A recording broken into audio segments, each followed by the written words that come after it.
Welcome to my YouTube channel. आज की इस वीडियो में मैं आपको 9th क्लास के मैथमेटिक्स का जो सीबीएसई का new term 1 and term 2 curriculum आ गया है वो आपको डिस्कस करने जा रहा हूँ। इससे पहले जो मैंने वीडियो बनाया था मैंने उसमें आपको बताया था कि किस तरीके से सीबीएसई ने टर्म 1 एंड टर्म 2 पूरे कोर्स को दो हिस्सों में डिकम्पोज कर दिया है। टर्म 1 आपका जो होगा उसका सिलेबस होगा, उसका एग्ज़ाम नवंबर लास्ट में होगा और उसमें जो है आपका ऑब्जेक्टिव टाइप क्वेश्चन एमसीक्यूज आएंगे। 90 मिनट्स का वो पेपर होगा। इसी तरह से टर्म 2 का मार्च या अप्रैल में जो भी पेपर कंडक्ट करेगा सीबीएसई वो आपका 2 आवर्स का पेपर होगा और उसमें आपके सब्जेक्टिव टाइप क्वेश्चन आएंगे, वेरी शॉर्ट, शॉर्ट, लॉन्ग, और जैसे आपका एक क्वेश्चन पेपर आता है सब्जेक्टिव का उस तरह से आपका होगा। लेकिन फ़ायदा आपको ये मिल रहा है कि आपका कोर्स दो हिस्सों में बट गया है। जो टर्म 1 में आ चुका होगा वो टर्म 2 में नहीं आया होगा। आपको ये तरह से यानी कि 2 सेमेस्टर्स आपको मिल गए, ठीक है ना। दोनों सेमेस्टर्स में आपको अपना ये कंप्लीट करना है। तो आइए आज आपको मैं बता देता हूँ कि किस तरीके से आपके मैथमेटिक्स को कोर्स को सीबीएसई ने 2 टर्म्स में डिवाइड किया है। देखिए, जो पहला आपका टर्म है उसमें आपका मैं मार्क्स भी बताता रहूँगा और आपको जो है ये भी कि किस हिसाब से इन्होंने डिस्ट्रीब्यूशन किया है। तो सबसे जो पहला है वो है नंबर सिस्टम। नंबर सिस्टम इन्होंने 8 मार्क्स का रखा हुआ है। अभी मैं इनमें बता भी दूंगा कि क्या क्या चीज़ें इसमें आएंगी। और नंबर सिस्टम इन्होंने करीब करीब कंप्लीट रख दिया है। अलजेब्रा को 2 हिस्सों में बांटा है। टर्म 1 में भी अलजेब्रा रहेगा, टर्म 2 में रहेगा। तो टर्म 1 में अलजेब्रा 5 मार्क्स का आएगा, लीनियर इक्वेशंस इसके अंदर आपके आएंगी। फिर कोऑर्डिनेट ज्योमेट्री आपकी फुल रख दी है 4 मार्क्स की। ज्योमेट्री को फिर उन्होंने 2 हिस्सों में बांट दिया है, टर्म 1 में भी आएगी, टर्म 2 में आएगी। यहाँ आपकी ज्योमेट्री 13 मार्क्स की आएगी, जिसमें आपका लाइंस एंड एंगल्स और ट्रायंगल्स कवर करेंगे इसमें। इसके बाद मेंसुरेशन है, इसको भी उन्होंने 2 पार्ट्स में बांटा हुआ है, टर्म 1 में भी है, टर्म 2 में है। टर्म 1 के अंदर जो आपका मेंसुरेशन है उसमें हीरोन्स फार्मूला आएगा। फिर है, और ये 4 मार्क्स का होगा आपका। स्टैटिक्स एंड प्रोबेबिलिटी में आपका ये 6 मार्क्स की होगी। इसमें आपकी सिर्फ स्टैटिक्स आएगी, प्रोबेबिलिटी को टर्म नंबर 2 में लेंगे। और इंटरनल असेसमेंट यानी कि टोटल 40 मार्क्स हो जाएंगे आपके। और इसके बाद अभी मैं ये आप जब देखिएगा इसमें आपका लिखा हुआ आता रहेगा। और इसके बाद जो है जो इंटरनल असेसमेंट है वो 10 मार्क्स होंगे, यानी कि टोटल 50 हो गया। तो टर्म 1 में आपका 50% हो गया और इसी तरह से टर्म 2 में भी आपका 50% आएगा। तो टोटल होगा आपका 100 का ही, लेकिन उसको उन्होंने 2 जगह आपको डिस्ट्रीब्यूट कर दिया। अब थोड़ा सा डिटेल में डिस्कस कर लेते हैं कि नंबर सिस्टम में क्या क्या आ रहा है। तो देखिए, नंबर सिस्टम में आपका जैसे आपका 9th में कोर्स है, जो पिछले साल का कोर्स था वही है, उसमें कोई चेंजेस ज़्यादा नहीं हुए हैं। तो उसमें सबसे पहला वही आपका रिकरिंग और टर्मिनेटिंग डेसिमल्स वगैरह जो आते हैं वो आपको निकालने होते हैं। दूसरा रेशनलाइजेशन है, यानी कि नंबर्स जो दिए हैं आपके उन रेशनलाइज करना। नीचे रूट वगैरह दिया रहता है तो उसे आप करके रेशनलाइज कर देते हैं, नीचे उसे फ्री कर देते हैं। और तीसरा आपका जो है लॉ ऑफ एक्सपोनेंट, उस पर बेस्ड क्वेश्चन आते हैं पूरे लॉज आपसे और वो है उन पे बेस्ड। तो ये आपका जो है नंबर सिस्टम में ये चीज़ कवर होगा।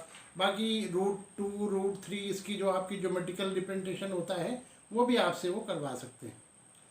फिर अलजेब्रा में हम आते हैं। तो अलजेब्रा में जैसे मैंने बताया कि आपको सिर्फ उन्होंने लीनियर इक्वेशंस इन 2 वेरिएबल्स रखी हुई है। पॉलिनोमियल आपका सेकंड पार्ट में है। तो इसमें आपकी क्या क्या चीज़ें आएंगी। एक तो आपको प्लॉटिंग द लीनियर इक्वेशन की कैसे प्लॉट करते हैं तो आपको सिखाया जाएगा। ग्राफिकली कैसे ग्राफ पेपर में प्लॉट करते हैं। तो दोनों मेथड इसमें हैं, ग्राफिकल मेथड भी और एल्जेब्रिक मेथड्स भी। सॉल्यूशन भी निकालना आपका, तो वो चीज़ें आपकी होंगी। कोऑर्डिनेट ज्योमेट्री जैसे आप 9th में देखते हैं कि सिर्फ इंट्रोडक्टरी पार्ट होता है। तो उसमें आपके कि एक्स कोऑर्डिनेट क्या होता है, वाई कोऑर्डिनेट क्या होता है, ओरिजिन क्या होता है, एक्सिस क्या होते हैं, एक्स वाई प्लेन क्या होता है। तो ये सारी चीज़ें जितनी इंट्रोडक्शन की है और किस तरह से हम नंबर्स को प्लॉट करते हैं और क्वाड्रेंट कौन कौन से होते हैं, फर्स्ट, सेकेंड, थर्ड, फोर्थ। तो ये सारी चीज़ें आपको कोऑर्डिनेट ज्योमेट्री में पढ़ने को मिलेंगी।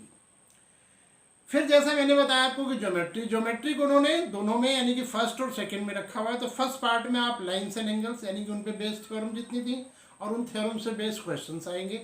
इसी तरह से ट्राइंगल्स पे भी थ्योरम्स और उस पर बेस्ड क्वेश्चंस, ठीक है। अब ये देखें कि यहाँ पर आपको एमसीक्यू में कोई थ्योरम तो आपको लिखनी नहीं होगी, तो नेचुरली क्या है कि आप उनके स्टेटमेंट्स को और उनको इन चीज़ों को ध्यान में रखेंगे।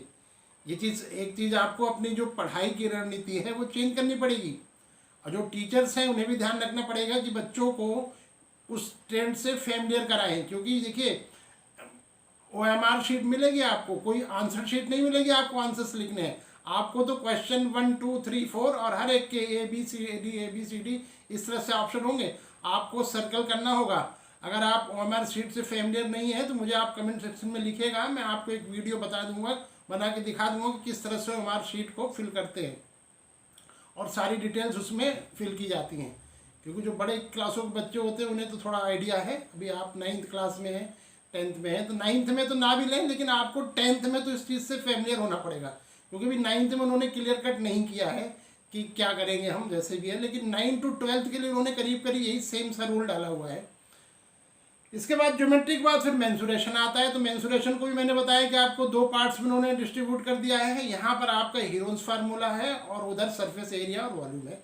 तो हीरोन्स फार्मूला आएगा जिसमें आपको एरिया ऑफ ट्राइंगल निकालना। देखिए, एरिया ऑफ ट्राइंगल तो आप पहले भी फार्मूले से निकाल लेते थे, तो यहाँ जो ट्राइंगल होगा जिसकी तीनों साइडें दी होती हैं, तो उस हीरोन्स फार्मूला की मदद से हम एरिया निकालना सीखेंगे यहाँ पे।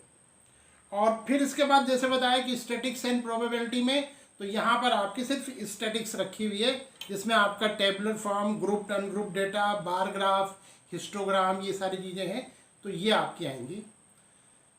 और इंटरनल असेसमेंट का जो मार्क्स डिस्ट्रीब्यूशन है, उसमें आपका जो पीरियोडिक टेस्ट आपके होते हैं वो 3 मार्क्स काउंट करेंगे। मल्टीपल असेसमेंट जो आपके लिए जाएंगे वो 2 मार्क्स के। पोर्टफोलियो है जिसमें आपकी नोटबुक वगैरह और सब सारी चीज़ें होती है, 2 मार्क्स का होगा। और स्टूडेंट एनरिचमेंट एक्टिविटी, जो प्रैक्टिकल वर्क वगैरह होता है वो आपसे कराया जाता है सब्जेक्ट वाइज, वो 3 मार्क्स का होगा। तो टोटल ये 10 हो गए, तो 40 और 10 मिलके 50 हो जाते हैं। ये डिस्ट्रीब्यूशन आपका टर्म 1 का है। अब चलते हैं सेकेंड टर्म पे। टर्म 2 में आपका क्या क्या चीज़ आ रहा है, तो देखिए जैसे मैंने बताया कि वही सारी चीज़ें डाल दी हैं। नंबर सिस्टम तो वहाँ उन्होंने पूछ लिया। अब यहाँ पर आएगा आपका एलजेब्रा। एलजेब्रा कंटिन्यूड हो जाएगा, जो पोर्शन वहाँ छोड़ा हुआ है, यानी कि पोलिनोमियल इसमें शामिल हो जाएगा, वो आपका 12 मार्क्स का होगा। ज्योमेट्री कंटिन्यूड है, लाइन्स, एंगल्स और ट्राइंगल आपका फर्स्ट उसमें आ चुका। अब यहाँ पर आपका जो रेस्ट ऑफ आपका बचता है क्वाड्रिलेटरल और सर्कल, वो आपका आ जाएगा।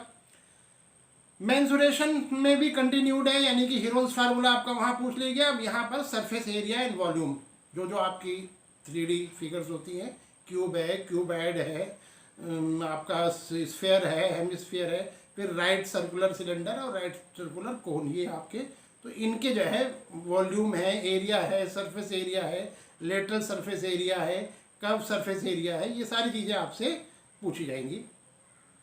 और स्टैटिक्स एंड प्रोबेबिलिटी में, चूँकि स्टैटिक्स आपकी वहाँ पर पूछी जा चुकी है, तो यहाँ पर आपकी प्रोबेबिलिटी पूछी जाएगी। तो जो मार्क्स डिस्ट्रीब्यूशन है वो आपको बता दूँ, एलजेब्रा 12, ज्योमेट्री 15। देखिए ज्योमेट्री की वेटेज काफ़ी है। और मेंसुरेशन आपका 9 मार्क्स का और प्रोबेबिलिटी आपकी 4 मार्क्स की, तो ये 40 हो गए। और 10 मार्क का फिर वही इंटरनल असेसमेंट। और इंटरनल असेसमेंट में भी वही अभी आपको बताता हूँ, पहले इनका डिस्कस कर लेते हैं क्या क्या चीज़ें हैं।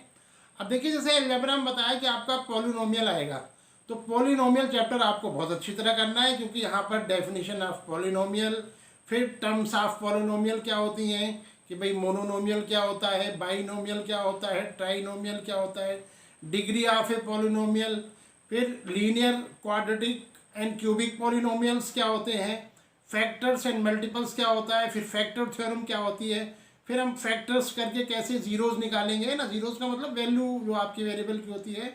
और इसके अलावा एल्जेब्रिक एक्सप्रेशन जो हमने की हैं और क्लासों में 6, 7, 8 में जो सारे करते आते हैं, उन्हें कंबाइन कर देंगे कि x + y का होल स्क्वायर, x - y का square, difference formula x² - y², फिर x + y का क्यूब, x - y का क्यूब, इस तरह से।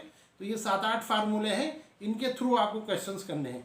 सेकंड टर्म का मैंने बताया आपको कि ये रिटन टेस्ट होगा, 2 आवर्स ड्यूरेशन होगी। तो यहाँ पर आपको शॉर्ट, वेरी शॉर्ट, लॉन्ग, सभी तरह के क्वेश्चंस की आपको तैयारी करनी पड़ेगी, है ना, अच्छी तरह उस चीज़ को। अब आइए इसमें, तो ये तो आपका एलजेब्रा हो गया। ज्योमेट्री में जैसे मैंने बताया कि कंटिन्यूड है, तो क्वाड्रिलेटरल में आपका पैरेललोग्राम और रेक्टेंगल, स्क्वायर, ट्रेपेजियम, ये सारी चीज़ें आती हैं। और सर्कल में आपका थ्योरम्स और उस पर बेस्ड क्वेश्चंस, और यहीं पर आपसे वो कंस्ट्रक्शन भी करा लेंगे।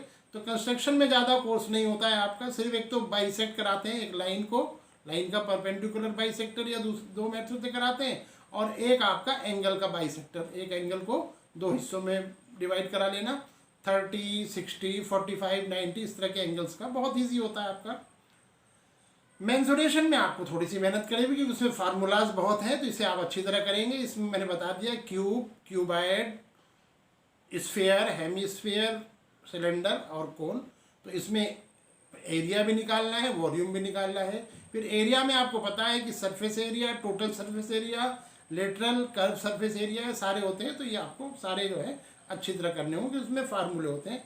और फिर जो है बचती है आपकी स्टैटिक्स एंड प्रोबेबिलिटी में प्रोबेबिलिटी, जो कि प्रोबेबिलिटी आपकी आ जाएगी कि किस तरह से आप करते हैं हम, यानी कि P is equal to number of outcome और टोटल आउटकम, वो फार्मूला आप लगाते हुए, क्योंकि ज़्यादा बहुत डिटेल में होती, टेंथ में जाके आप थोड़ी और डिटेल में करते हैं।